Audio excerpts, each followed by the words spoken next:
สวัสดีค่ะมื้อนี้เนาะสิมารีวิวโลชั่นเนาะค่ะโลชั่นทาผิวกายเนาะเป็นMichelin Whiteningเซรั่มโลชั่นเนาะบำรุงผิวกายเนาะค่ะตัวนี้มีส่วนผสมของบลูเบอร์รี่ฟักทอง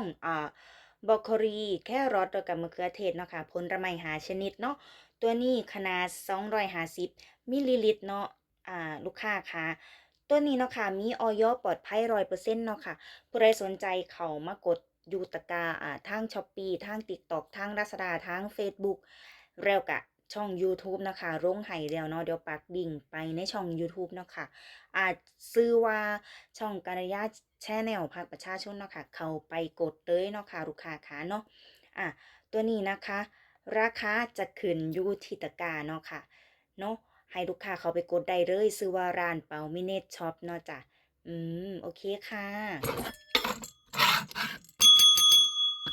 ขอบคุณค่ะ